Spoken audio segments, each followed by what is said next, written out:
Viewer discretion is advised. This video is intended for educational and entertainment purposes only.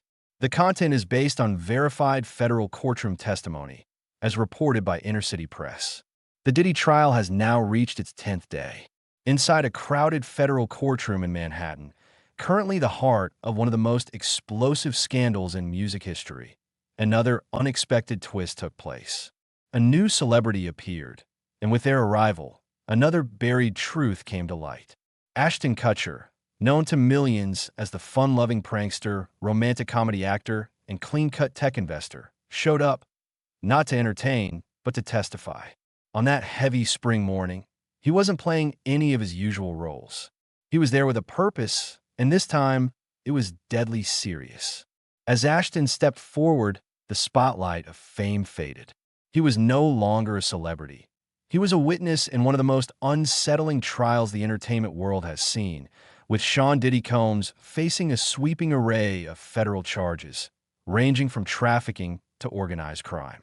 Kutcher, once part of Diddy's tight-knit Hollywood circle, had no option but to testify. The room went still as he took the stand, and when he finally spoke, it wasn't just an attempt to defend himself. What he revealed caught everyone off guard: a confession, a betrayal, and a long-buried secret that could shift the entire case. That was the moment Ashton Kutcher broke his silence, and it was only the beginning. From the instant he sat down, the entire atmosphere in the courtroom changed. Gone was the charming, laid-back actor. Gone was the polished tech entrepreneur. In that seat was simply a man pressed up against the weight of truth. The prosecutor didn't waste time. "Mr. Kutcher, do you recognize this image?" He didn't need to think. With just one glance, his face fell. It was a blurry photo from 2009, his shirt undone, drink in hand, laughing under dim lights in a room that now held far more meaning than it once had. In the image, the background was filled with indistinct, blurred faces, but Ashton was unmistakable. Yes, he confirmed, that was at Diddy's white party. With that simple acknowledgement, the facade began to crack. What unfolded next wasn't just another celebrity testifying. It was the unraveling of a carefully curated public image. He admitted the connection openly. "I was friends with him.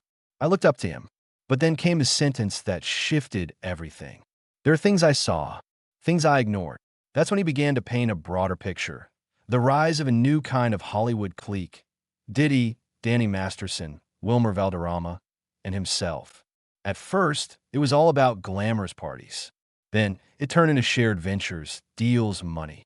But eventually, it transformed into something far more sinister. That something else was exactly what the prosecution had been chasing, and exactly what Ashton could no longer pretend not to see. He began explaining how their casual gatherings evolved into what he called staged environments, settings that felt choreographed, where every detail was intentional.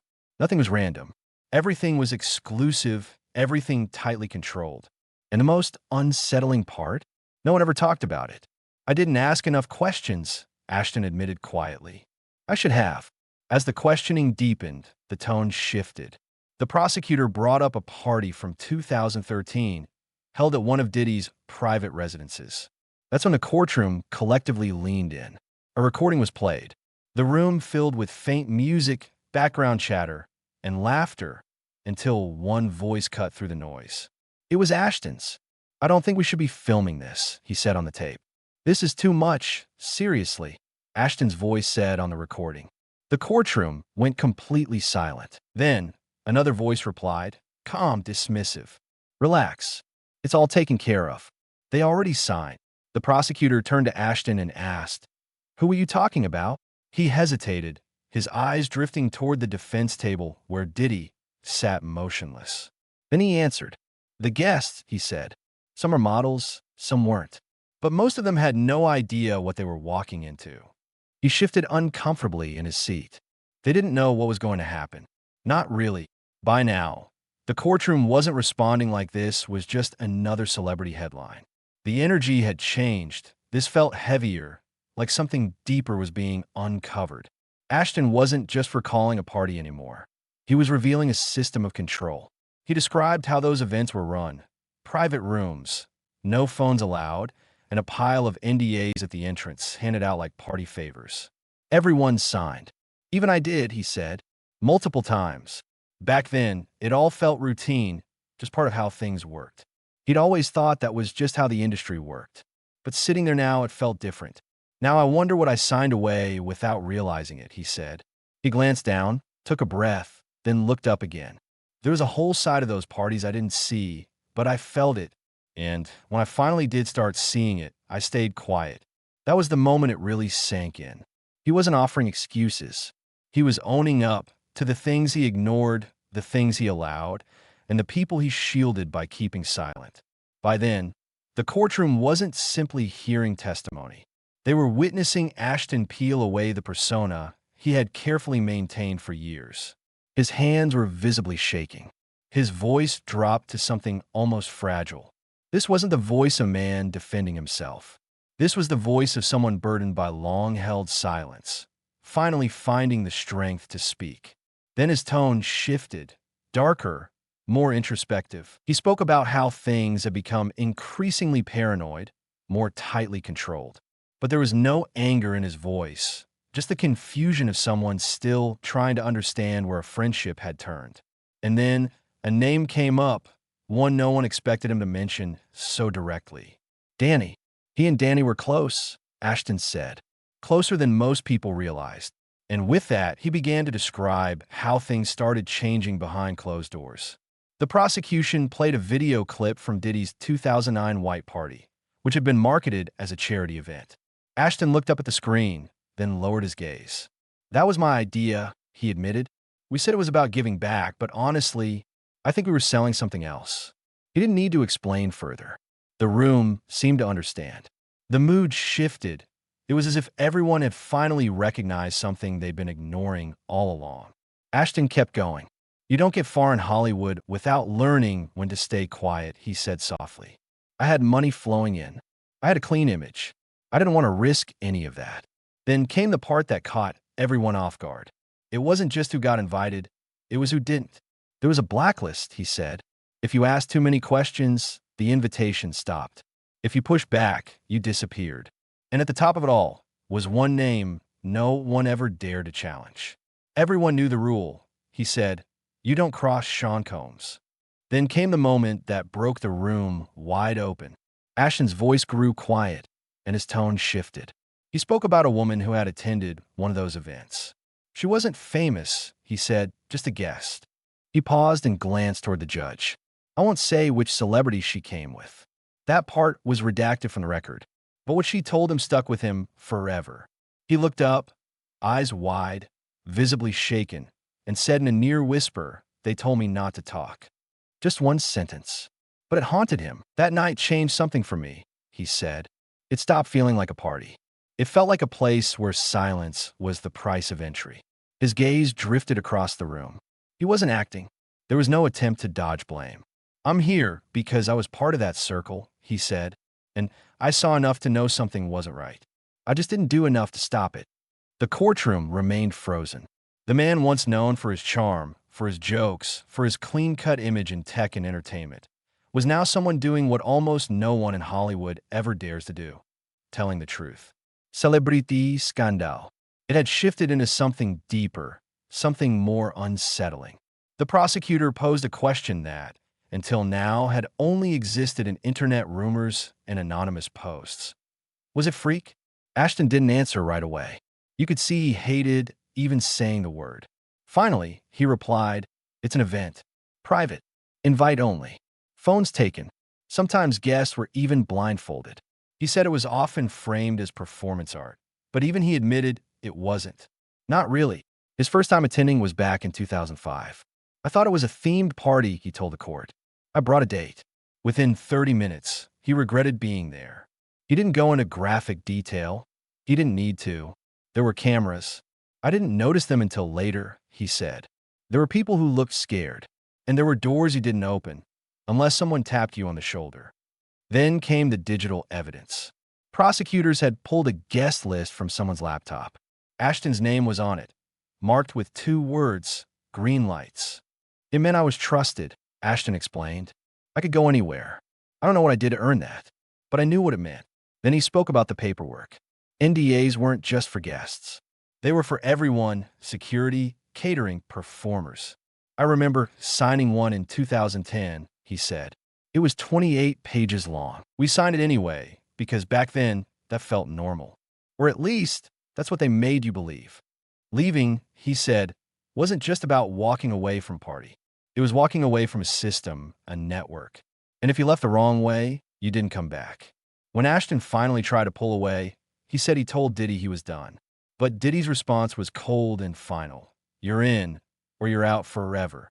That same week, 3 of Ashton's business deals suddenly collapsed. Then he got a call from a mutual friend. You made someone nervous, the friend warned.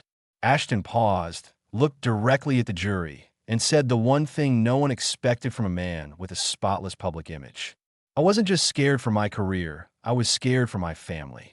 After everything Ashton had already laid bare, the NDAs, the locked rooms, the blindfolded guests, what came next was even more disturbing. Because now, he wasn't just talking about parties. He was describing a system. Something you didn't just attend, but got pulled into. Something quietly backed by powerful names no one ever saw, and protected by people no one ever questioned. When the court returned from short break, the prosecutor stood and asked, Mr. Kutcher, were the same people funding those parties also funding your business ventures? Ashton paused, then took a breath. Yeah, he said softly. A lot of it was connected. And most of us didn't ask questions because the money was good. He began explaining that Diddy didn't just open doors to music or Hollywood opportunities. These were doors into entirely different rooms. Billionaire circles, high-level finance players, offshore fund managers, global moguls whose names never appeared in tabloids, but who pulled strings behind the scenes like puppet masters. They didn't just host events. According to Ashton, they built entire companies around them. Some looked like innocent lifestyle brands. Others appeared to be media startups. But underneath it all, there was something else entirely. Recruitment machines, surveillance operations, and quiet entry points into something far larger and far more coordinated than anyone on the outside ever imagined. One investor's name kept showing up in Ashton's business ventures. Later, that same name appeared in connection with offshore shell companies tied to Diddy. He labeled the money as consulting fees, Ashton explained, or sometimes event services. But when investigators dug deeper, the timing of those payments matched the dates and locations of private gatherings. Same days, same properties. Ashton admitted he had signed off on dozens of shell companies without fully understanding what they were really for. They told me it was to protect intellectual property, he said. But looking back now, I think it was to hide who was actually funding everything. Then he brought up an app, a flashy nightlife startup he had backed. Millions of dollars were poured into it, and then it vanished. That same app is now frozen under federal investigation for alleged money laundering and unauthorized user surveillance. I didn't know, Ashton said, his voice catching. But maybe I should have. He went on to describe another pitch from 2016, a platform supposedly meant to help actors connect directly with producers. It seemed innocent enough. But when he got to one slide, everything changed. It outlined features like discrete background checks, behavioral scoring, and psychological profiling. It gave me chills, he admitted.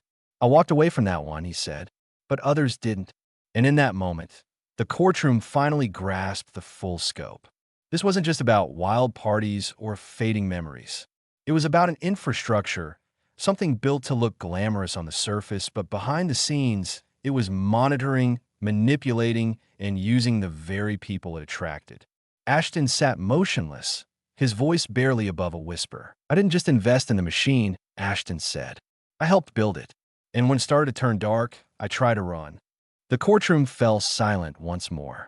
For the past hour, he had detailed secret gatherings, restrictive NDAs, and disturbing experiences. But now his attention shifted inward. He looked down, drew a breath, and turned the spotlight back on himself. It's not easy walking away from something like that, he admitted. You're not just leaving a party, you're walking out of an entire system. He recounted the moment it all changed. In 2014, he told Diddy he didn't want to be around anymore. It wasn't fun. It didn't feel safe. It didn't feel like him. That's when Diddy gave him a warning. You don't quit. The words didn't sound aggressive, but Ashton knew exactly what they meant. Within that same week, 3 of his business deals suddenly fell apart. No explanations, no cancellations, just silence. Then came the phone call from someone he trusted, a mutual friend. "You made someone nervous," the friend said. And that was all he needed to hear. At that moment, Ashton realized what he was truly up against. The warning didn't leave him paranoid. It left him trapped. "I wasn't just afraid of losing deals," he said. "I was scared for my family." He went on to explain something most people never see from the outside. In Hollywood, silence isn't always forced through shouting or threats. Sometimes it's quieter. It happens when people stop picking up your calls, when rooms fall silent the second you enter, when the projects you were promised simply vanish. Diddy didn't have to raise his voice. He just stopped answering, Ashton said. And for a while, Ashton followed that silence. He thought if he kept his head down, maybe the whole thing would just disappear. But then something arrived that changed everything. A plain envelope with no return address, no message. Inside was a USB drive. "I plugged it in," Ashton said. It contained footage from a party in 2012. Nothing illegal, but deeply embarrassing, enough to shatter the clean-cut image he had spent years crafting.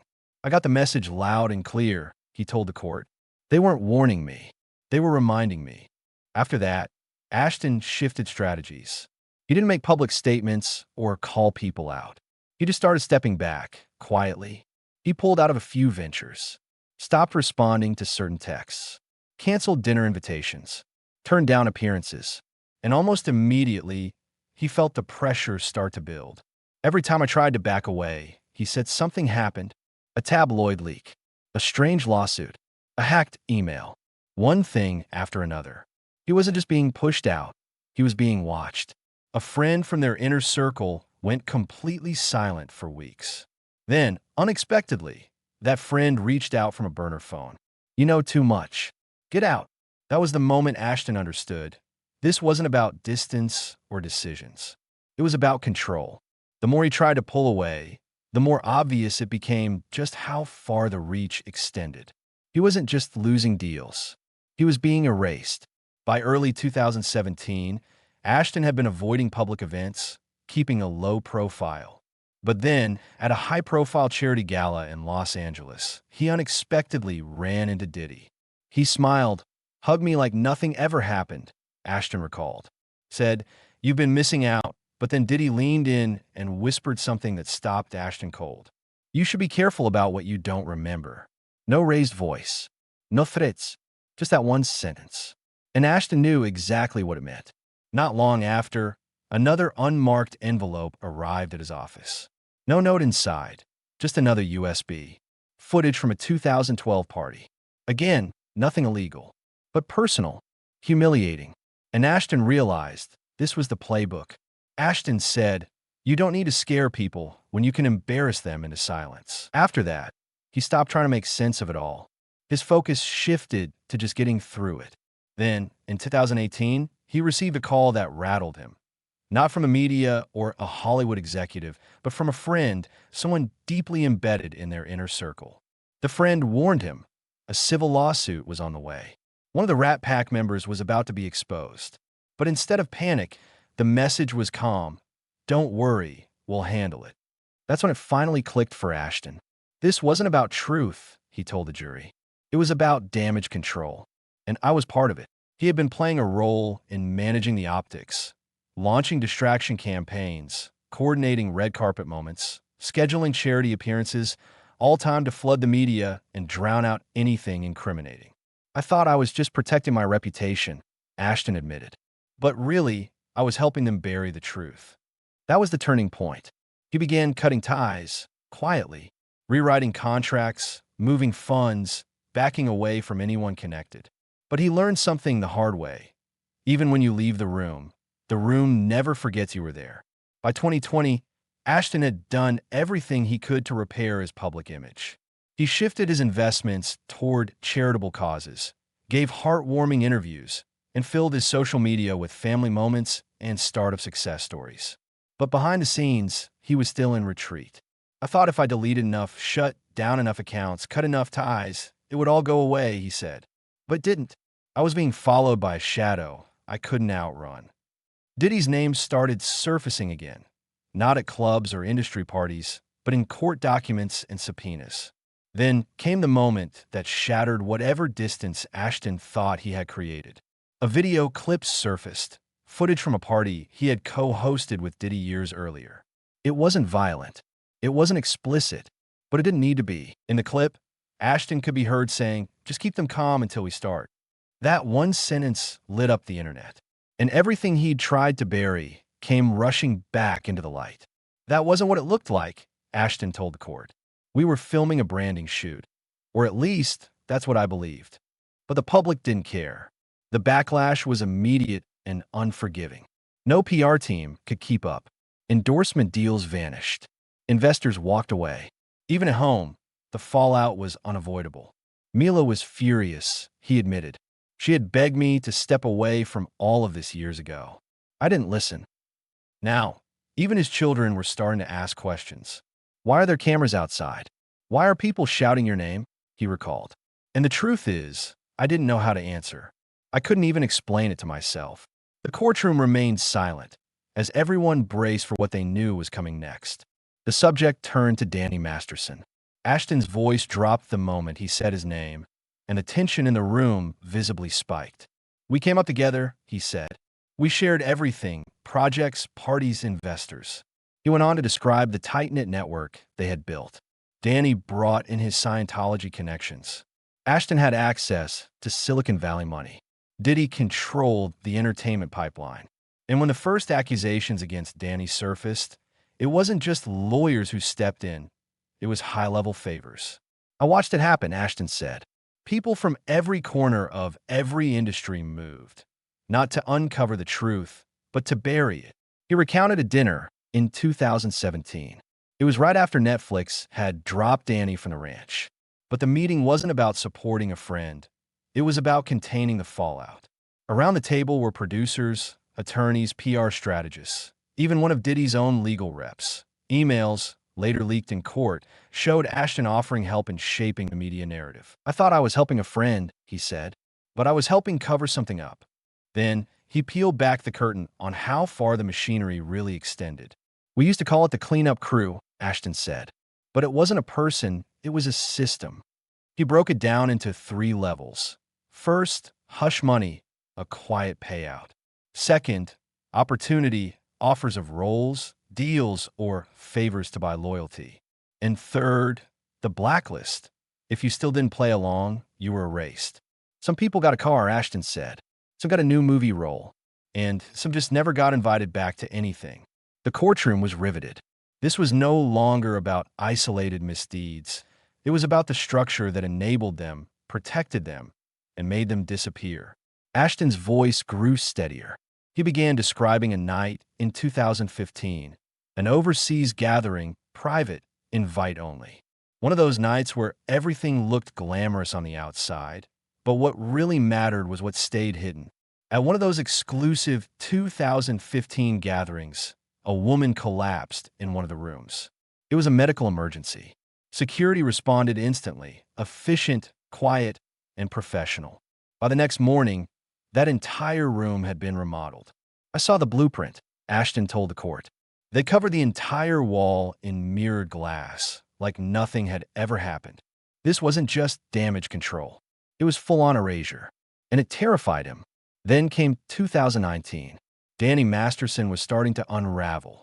The lawsuits were piling up. The walls were closing in. That's when Ashton got a call. Danny was panicking, and what he said has haunted Ashton ever since. If I go down, I'm not going alone. You know who signs the checks? There was no need for clarification. Everyone in their circle knew exactly who he meant. That's when Ashton realized it. This wasn't about friendship anymore. It was a veiled threat, wrapped in loyalty. He started cutting ties, quietly, ending old partnerships, pulling money out of shared investments, dissolving companies, erasing years of emails and photos from his cloud. But even all of that wasn't enough. By 2021, he had backed away from nearly everything, deleting photos, shutting down businesses, severing connections one by one. Still, it didn't stop. In early 2022, his wife, Mila, received something chilling. It wasn't violent. It wasn't loud. It was a photo, her and their children at a park. Printed at the bottom was a line from a legal contract she had never signed. It wasn't a threat, Ashton said. It was a reminder that even if you walk away from the party doesn't walk away from you. That was the moment, the line that finally pushed him from fear into action. I got tired of erasing myself, he told the jury, because the longer I stayed quiet, the more I became one of them. He said he began writing letters, not to ask for forgiveness, but just to say, I see it now. All of it. Then came Ashton's final moment on the stand. He turned to the judge and said, if this court needs anything, emails, receipts, names, I won't fight it. I've spent enough time fighting for the wrong people. He stepped down, and though he didn't say another word, the meaning was unmistakable. The mask was off. The courtroom no longer felt like a celebrity spectacle. It was filled with people who had seen too much and stayed quiet for too long. Ashton may have left the witness stand, but his words lingered. Even during the recess, there was silence. No one spoke. Not the reporters, not Diddy's legal team, not even Diddy himself. Because something had changed. The damage was done. For 9 days, the trial had focused on documents, accusations, and behind-the-scenes rumors. But now it had a face, a voice, a confession. And once Ashton stepped off that stand, everything shifted. Whispers turned into phone calls. Phone calls turned into closed-door meetings. From Los Angeles to New York, publicists became unreachable. Celebrities who once flaunted selfies with Diddy quietly scrubbed their profiles. Even high-powered entertainment lawyers began to get nervous. Meanwhile, Diddy sat motionless, jaw tight, eyes locked forward, like a man watching a house burn, knowing there's no way out. They were never going to say anything, one courtroom reporter whispered. But now that Ashton talked, they're all afraid. One former associate from the so-called Rat Pack reportedly requested protection. Another reached out to federal investigators before the court session had even ended. The dynamic had shifted. The prosecution wasn't chasing anymore.